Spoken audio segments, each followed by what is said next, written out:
Okay, let's talk about this for a second. The idea of the perfect crime. Mm, We see it in movies all the time, right? You know, the scene, the blueprints, the team of specialists, the whole synchronized watch thing, right, the laser grids. the laser grids.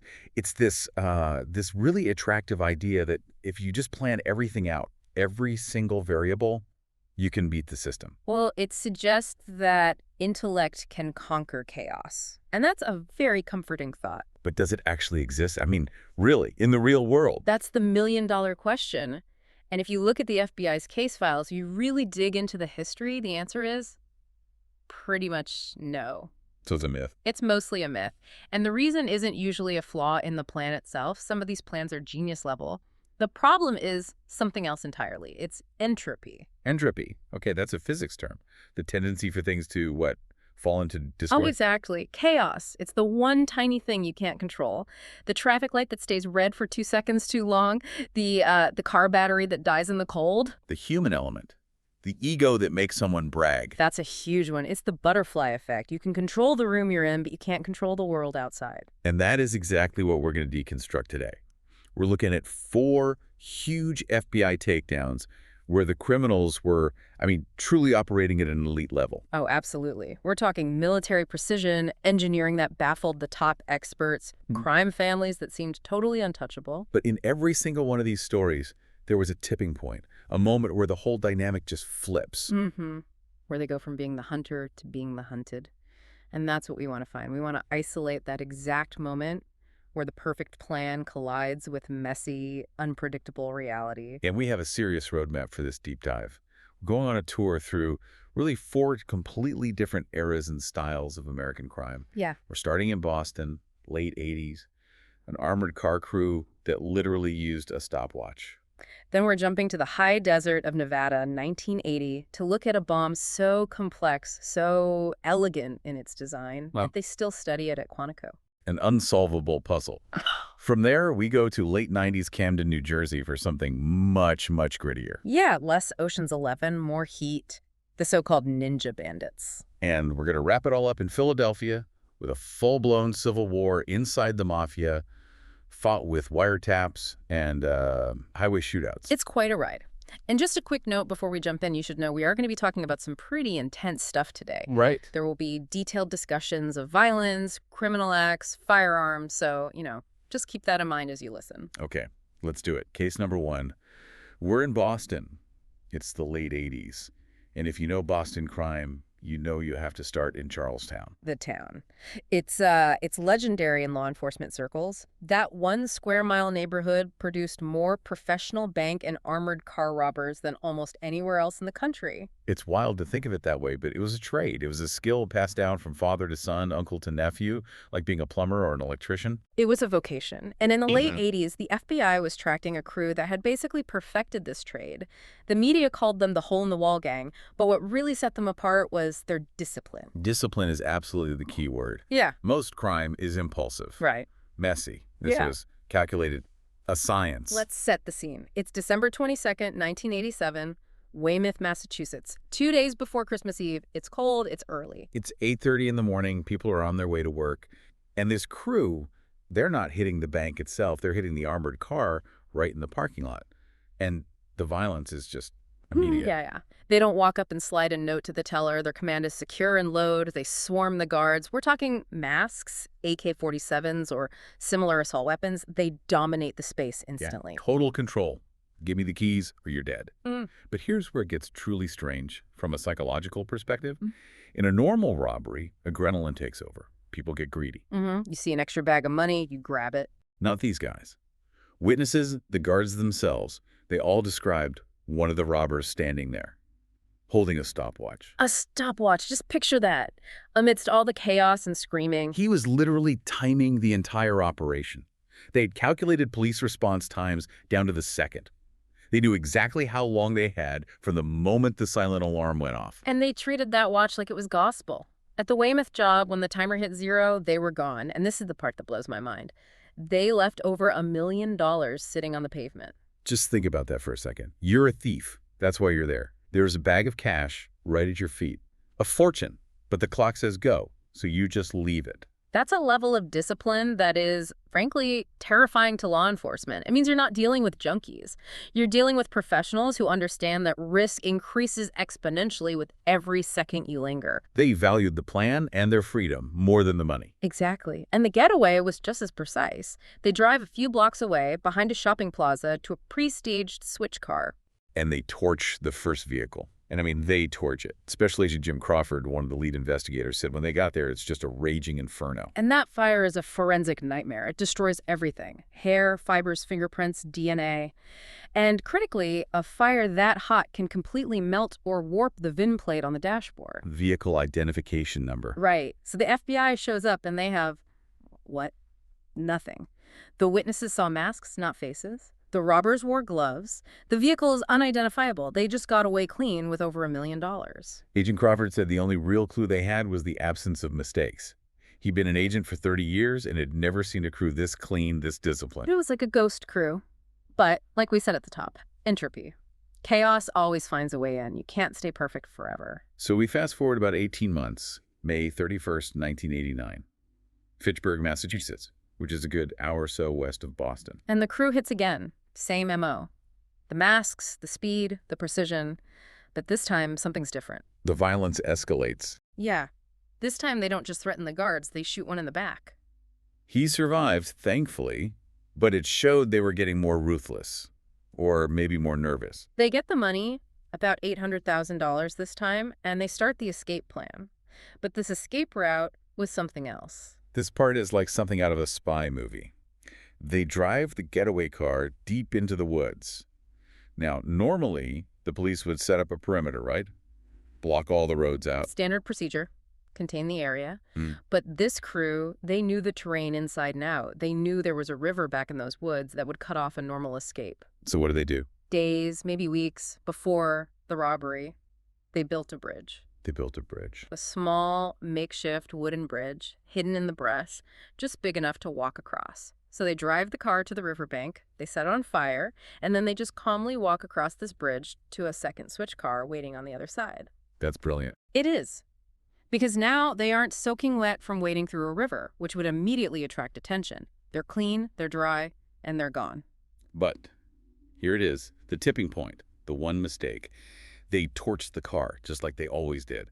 But this time, the fire didn't do its job completely. Entropy. Maybe it was the humidity in the woods. Maybe they didn't use enough accelerant. Maybe the local fire department was just a couple of minutes quicker than they expected. For whatever reason, the fire didn't completely destroy the frame of the car. And the forensics team, crawling through the mud and the soot, finds it. A partial VIN number. It wasn't on the melted dashboard plate. It was stamped directly onto the vehicle's chassis. That one little string of numbers and letters, that's the thread that unravels the whole thing. They run the VIN, and it leads them to a stolen car report filed by a guy named Greg Hicks. Now, Hicks isn't one of the masterminds. He's a small-timer. Car thief, drug problems. He's what they call a gopher. He's the weak link. The FBI brings him in, and they lean on him. Hard. They say, look, a guard was shot in this robbery. That's attempted murder of a federal officer. And this car, it traces back to you. And Hicks folds. He cracks completely. He admits he didn't just lose the car, he gave it to someone. And he gives them the name, Carl Tucker. Carl Tucker. He's not your typical flashy gangster. He owned a legitimate business. He was careful. But he was the leader of this crew. The king, as they called him. But here's the problem for the FBI. Knowing it's Tucker is one thing. Proving it in court is something else entirely. An accusation from a guy like Hicks isn't enough. They have to catch him in the act. Exactly. And that's where this story really shifts gears. They need someone on the inside. They need an informant. Enter Steve Farrell. Farrell is kind of a tragic figure. He was a career criminal himself, robbed armored cars in his younger days. He knew the life. But he was older now, and he was sick. Severe heart disease. He was dying.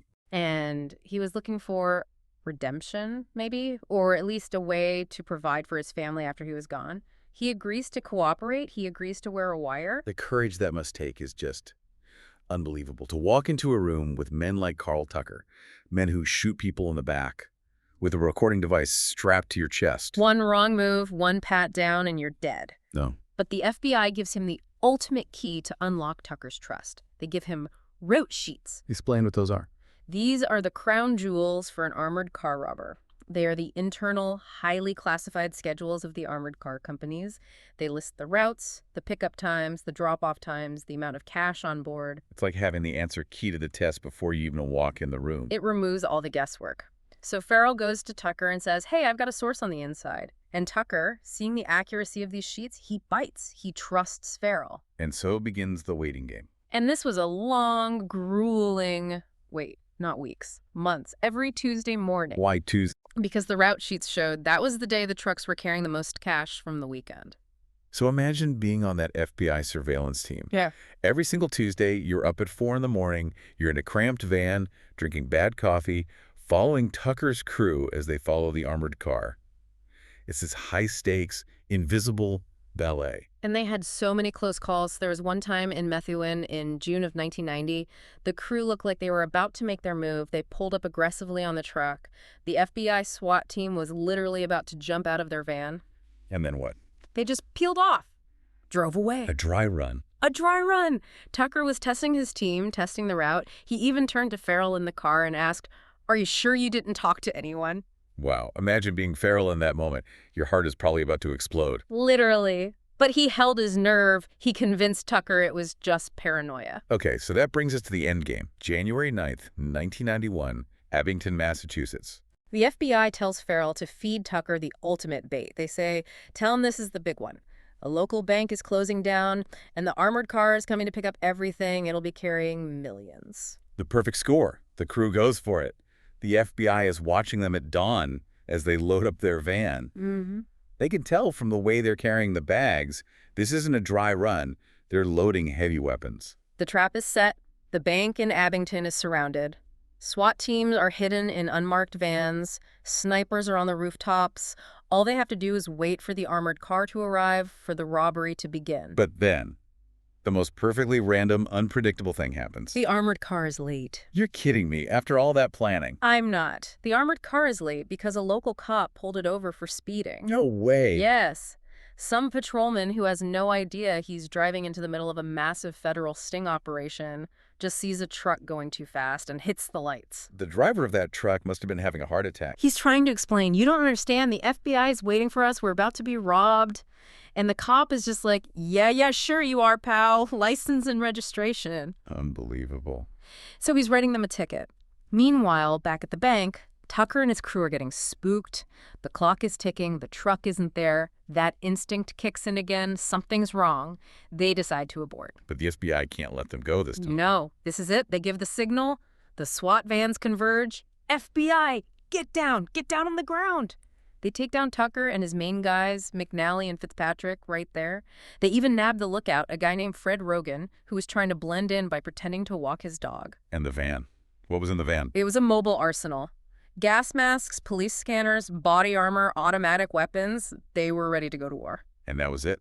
They all got long sentences, 19 years plus. The end of the Clockwork Bandits. Their own precision was beaten by the FBI's patience. It just goes to show a criminal crew has to be perfect every single time. Law enforcement only has to get lucky once. Okay, so that's brute force and meticulous planning. Let's switch gears completely. We're leaving the cold, gray streets of Boston and heading out to the desert. State Line, Nevada, August 1980. We're going to Harvey's Resort Hotel and Casino. And this story, it's not about street smarts. This is about pure, unadulterated engineering genius. I mean, honestly, this whole story is so wild. If you wrote it as a movie, the studio would say it's too unbelievable. It all starts with a delivery. Early in the morning, two men dressed in work overalls wheel in what looks like a big office copy machine. They take it up to the executive offices on the second floor. They just leave it there? Leave it there, throw a cloth over it, and walk out. Sure. Except it wasn't a copier. What was it? It was a meticulously constructed box containing about 1,000 pounds. That's nearly 500 kilograms of dynamite. 1,000 pounds. But it wasn't just a bomb. It was a puzzle, a challenge. It was designed to be, for all intents and purposes, unbeatable. The sources called it the Unsolvable puzzle.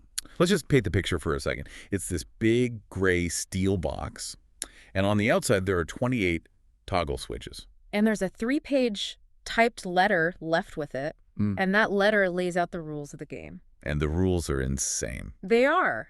The letter says the bomb cannot be moved, It's fitted with mercury tilt switches. It can't be opened. The screws are electrified. It can't be flooded. It has water sensors. It's monitoring atmospheric pressure. It has multiple independent timers. So basically, if you try to do anything to it, It detonates. and the demand was $3 million. Right. And for the casino, that's almost a deal when you consider the cost of rebuilding in the lost business. So they evacuate immediately. 600 guests. They shut down the whole town. The FBI flies in their best bomb techs, and they try to get a look inside. They X-ray the device. And what they see on those x-rays just horrifies them. Because the builder was one step ahead, he'd lined the interior with lead sheeting to obscure the x-ray image. But they could see just enough to know that the circuitry was a nightmare. A labyrinth of redundant triggers and booby traps. You know, the expert in the source material really keyed in on the psychology here, the ego. Oh, absolutely. This wasn't a political statement. This was one person trying to prove that he was smarter than the entire United States government. It was a direct challenge. I built a puzzle you cannot solve. So the FBI decides to play along. They agree to pay the ransom, hoping they can track the extortionist. And this leads to this absolutely insane sequence of events involving a helicopter. Right. So the instructions say to fly a helicopter to a specific location in the middle of the night to make the drop. And the FBI pilot is flying in pitch black darkness over mountains at just 500 feet. Incredibly dangerous. He's following directions being relayed from a payphone, looking for a strobe light on the ground that's supposed to signal the drop zone. But he can't find it. He never sees the light. He flies back and forth, risking his life, but there's nothing there. The drop is a failure. And why? Why did it fail? This is the entropy we were talking about. The genius who designed this unsolvable bomb forgot to put fresh batteries in his strobe light, or the connection was loose. Some tiny 10-cent mistake sabotaged his entire $3 million plan. That is just perfect irony. Yeah. So now what? The drop failed. The bomb is still sitting in the casino. Now they're out of options. They can't pay him. They can't move it. They can't open it. The bomb techs realize they cannot disarm this thing conventionally, so they come up with an incredibly radical last-ditch plan. They decide to try and decapitate the bomb. It sounds medieval, but it's based on physics. The bomb was in two main sections. The dynamite was in the bottom, and the complex circuitry, the brain, was in a smaller box on top. Okay. The plan was to use a shaped charge of C4 plastic explosive. The idea was to place it precisely between the brain and the body of the bomb. And the logic was what? C4 detonates at about 27,000 feet per second. The theory was that the explosion could sever the wires connecting the detonator to the dynamite faster than the electrical signal could travel down those wires. A race between physics and electronics. It was a Hail Mary. They clear the entire area for miles. Everyone holds their breath. They trigger the C4 and a massive, massive explosion. It failed. Or you could say the bomb worked perfectly one last time. The C4 probably severed the main connections, but the shockwave itself, or some secondary trigger they didn't see, was enough to set off the dynamite. Wow. And the damage. It was immense. It blew a 5-story crater through the side of the casino, just gutted the building. But, and this is the most important part, because of the evacuation, not a single person was killed or injured. A miracle, A really. very expensive miracle. And now the real work starts. The forensic investigation, sifting through tons and tons of rubble. For weeks. This is the needle in the haystack. And the first big clue doesn't even come from the bomb debris. It comes from a witness. A local motel owner? A woman with a sharp eye and a good memory. She remembered seeing a suspicious white van parked near the casino at 4:30 in the morning on the day the bomb was delivered. It's always a white van. It always is. But she didn't just remember the van. She remembered the license plate. And that one detail broke the case wide open. The plate was traced back to a man named John Burgess. Tell us about Burgess. He's not a typical criminal. Not at all. He was a Hungarian immigrant, a former fighter pilot in World War II, a successful businessman who owned a landscaping company, and he was a brilliant, self-taught engineer. But he had a secret. A big one. He was a compulsive gambler, and he had lost hundreds of thousands of dollars at Harvey's casino. He was drowning in debt. So this was about revenge, but it was also just about the money. It was desperation, fueled by an enormous ego. He genuinely believed he had built a machine that could outsmart the entire world. The FBI starts digging into his life.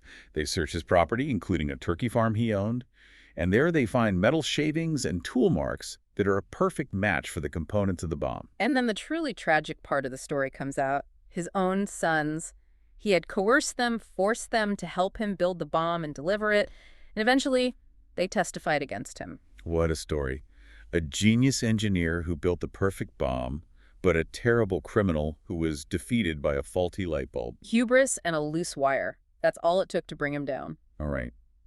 Let's shift gears again. We're moving forward in time to the late 1990s, and we're leaving the cerebral high-tech world of the casino bombing for something much more raw. We're heading to Camden, New Jersey, in the story of the Rodriguez brothers. This segment in our outline is called the Urban War Zone, and for very good reason. This isn't about finesse. This is about overwhelming, brutal violence. Right. And the main players are two brothers, Charlie Rodriguez, known as Crazy Charlie, and his brother Joseph. They started out doing what they called ninja-style home invasions. What does that mean? They'd dress in all black, tactical gear, masks, the whole thing. And they'd target drug dealers, kick in their doors, and just terrorize them for their cash and drugs. They built a reputation for being absolutely ruthless. And then they moved on to banks. And the event that really put them on the FBI's radar was a shooting in February of 1997. An officer named Stephen Leone. He was on patrol, heard some shots fired, and started pursuing a car. The car pulls over. And before Leone can even get out of his own vehicle, the driver of the other car just leans out the window and opens fire on him. It was a straight-up ambush. Leone was shot 3 times in the face, in the head. It is an absolute miracle that he survived, let alone that he didn't lose his eyesight. And that axe, that willingness to just execute a cop in his car, it changed everything. It showed a level of aggression that put them in a totally different category. The entire law enforcement community in South Jersey made them priority number 1. But they were hard to catch. They were constantly moving, hitting banks in different towns, Woodbury, Moorestown, and their tactics were pure terror. They used military-grade weapons. AR-15s, armor-piercing bullets. They wouldn't just rob a bank, they would take it over. Screaming, vaulting counters, putting a gun to a manager's head because a time-locked vault wasn't opening fast enough. This wasn't about a stopwatch. This was about shock and awe. Exactly. Scare everyone into submission so that nobody even thinks about hitting an alarm. The FBI knew they couldn't just tail these guys. They were too violent and unpredictable. They needed to get inside. They needed another informant. And the person they found was a very unlikely candidate. A former police officer. A disgraced one, right? Right. A guy who had been kicked off the force for dealing illegal weapons. He was on the wrong side of the law, but he saw this as a chance for redemption. But the risk for him is off the charts. Farrell, in Boston, was dealing with thieves. This guy has to get close to Crazy Charlie Rodriguez, a man who hunts cops for sport. If his wire is discovered, he's not just going to get hurt. He is going to be executed on the spot. So what's the plan? How does he get in? He plays to their greed. He approaches Joey Rodriguez, the brother, using his old reputation as a dirty cop. He pitches them a can't-miss score. An inside job. The perfect bait. He tells them he knows a corrupt armored car driver who's deep in gambling debt and wants to set up his own truck to be robbed. We bought it. Hook, line, and sinker. The FBI then starts to set the trap. They select a very specific location for the robbery to take place, a parking lot in Cherry Hill, New Jersey. Why there? It was tactically perfect for law enforcement. It was isolated with long sight lines. It allowed them to position SWAT snipers on the roofs of surrounding buildings and hide assault teams in unmarked vans and tow trucks. They were essentially creating a kill box. Okay, so the day comes, August 27th, 1998. The informant is driving the Rodriguez crew to the meet. This is the moment of truth. They pull into the parking lot. The plan is for the informant to get out of the car, which is the signal for the SWAT teams to move in. He opens his door to get out. But Charlie Rodriguez, his street sense, his paranoia, it just goes into overdrive. He says, "Something's wrong," and he grabs the informant's arm. He says, "Get back in the car, now." My God, just imagine that. You're the informant. You are inches from this killer who now suspects you. What do? He has to make a life or death decision in a split second.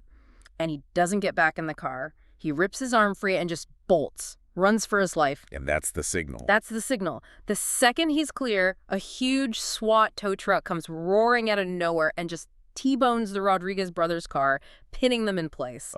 And then it's just chaos. Flashbang grenades, agents swarming the car, FBI, hands up, don't move. And when they get the trunk open? It was ready for a war. Modified assault rifles with sawed-off stocks for close quarters fighting, thousands of rounds of ammo, body armor. They were prepared for a massive shootout. Psychological pressure on that informant, I can't even imagine it. It's the ultimate acting job, where if you forget your lines, you die. Incredible. Okay, Mm. let's head down the turnpike for our final case. We're going to Philadelphia in the early 1990s. And we're moving from street crews to the big leagues. We're talking about the implosion of the Philadelphia La Cosa Nostra. This isn't a heist. This is a civil war. It's the old guard versus the new guard. In one corner, you have John Stamfa. He's Sicilian-born, old-school mafia. He believes in keeping a low profile, making money quietly through gambling and labor unions. He values tradition and respect. In the other corner, you have the Young Turks, led by a guy named Joey Merlino. And these guys are the exact opposite. They're flashy, they're arrogant, they love the spotlight, and crucially, they want to get into the lucrative drug trade, and they refuse to pay tribute or a street tax to the old boss, Stamfa. So it's a generational clash. Stamfa sees them as disrespectful punks, and they see him as an irrelevant dinosaur. And the FBI is watching this whole thing unfold, and their investigation is really a masterclass in using technology. Their primary target wasn't Stamfa himself, but his lawyer's office. That's a bold move. That's usually protected space. It is, but they managed to convince a federal judge that the lawyer wasn't just giving legal advice, he was an active participant in the criminal conspiracy. That gave them the green light to bug his office. A black bag job. Agents breaking in at night to plant the listening devices. Right. But shortly after the bugs are in, Stamfa gets paranoid. He hires a professional sweeper, a counter-surveillance expert, to search the office for bugs. And the FBI is listening to this happening. They're listening live as this guy is walking around the room with his electronic detection gear. They hear the beep, beep, getting closer and closer to their hidden microphone. The agents must have been having a collective heart attack. Their entire case is about to be blown, but the sweeper walks right past it. He misses it. Unbelievable luck. Either that or the FBI's tech was just that good, so they keep listening. And what they hear is the planning of a war that quickly spills out into the open. And this wasn't back alley stuff. This was public. Oh, horrifically public. The most notorious event happened on the Schuylkill Expressway during rush hour. Stamfa and his son are in their car, stuck in traffic. A van pulls up alongside them. But this wasn't a normal van. No, it had been modified. They had cut gun ports into the side panels like an armored vehicle. And they just opened fire in the middle of rush hour traffic. With automatic weapons. Stamfa's son is shot in the face. He survives somehow. But this was a total violation of the old mafia code. You don't do things like this in public. You don't endanger civilians. The violence just escalates from there. One of Merlino's guys, Michael Ciancaglini, is murdered. Merlino himself gets shot and wounded. It's a bloodbath. It's total chaos. But the one event that finally brings the whole house of cards down revolves around one man, a hitman named John Vesey. This guy's story is it defines the term hard to kill. Vesey worked for Stamfa. He was one of his main enforcers. But Stamfa decides Vesey has become a liability. Maybe he knows too much or he's too unpredictable. So Stamfa orders a hit on his own hitman. Two of Stamfa's guys lure Vesey to an apartment, telling him they have a job for him. And when he gets there, they shoot him. 3 times. In the head. At point-blank range. And he doesn't die. Not only does he not die, he fights back. You're kidding. With 3 bullets lodged in his skull, he gets up, wrestles a knife away from one of his attackers, stabs him, and literally walks out of the apartment. Where does he go? He walks straight to the nearest police station and turns himself in to the FBI. Can you just imagine being the agent on duty that night? This guy walks in, bleeding from the head, saying, John Stamfa's guys just shot me and I want to talk. That was the end. Vesey knew everything. He flipped, he testified about all the murders he was ordered to commit, and the FBI had the tapes from the lawyer's office to back up every single word he said. The whole organization came down. Stamfa got 5 life sentences. And the Philadelphia mob was effectively destroyed. It created a power vacuum that, arguably, the city's underworld has never really recovered from. It was the end of an era. So we've gone through 4 very different cases. The disciplined thieves in Boston, the genius bomber in Nevada, the feral gang in Camden, and this internal mafia war. What's the thread that connects all of them? At the end of the day, I think it comes down to one word: hubris. Hubris. Arrogance. In every single one of these cases, the criminals believed they had a perfect system. They believed they were smarter, tougher, or more disciplined than everyone else. The clockwork bandits thought their stopwatch made them untouchable. John Burgess was convinced his bomb was an intellectually superior creation that no one could defeat. The Rodriguez brothers believed sheer terror made them invincible. And John Stampa thought the old traditions of the mafia would protect him, even as he was breaking all the rules himself. They all thought they had accounted for everything. But they always missed one thing. The one tiny, unpredictable variable, the human element, a partially burnt VIN number, a dead battery in a strobe light, a moment of hesitation in a parking lot. Or a hitman who just flat out refused to die. Exactly. And on the other side of that hubris is the relentless patience of the investigators. The agents getting up at 4 a.m. every Tuesday for months, the forensic teams sifting through rubble, the pilot flying in the dark. It seems like technology is a huge part of it. The bugs, the x-rays, Yeah. but it's not the whole story. No, technology is a tool. But these cases were ultimately broken by people, by informants like Steve Farrell and John Vesey who risked their lives, and by agents who were just willing to outweight their opponents. It's an evolutionary arms race, isn't it? Yeah. As the criminals get more sophisticated, law enforcement has to evolve right alongside them. It is, and the battlefield is always changing. Today, it's cryptocurrency and the dark web, not armored cars and payphones. But the fundamental psychology, that never changes. Someone always thinks they've built the perfect system, and someone always makes a mistake. That is definitely something to think about. The game changes, but the players really don't. Well, listen, as always, stay curious, stay safe, and maybe don't build a bridge in the woods. And always, always check your batteries. We will see you on the next Deep Dive.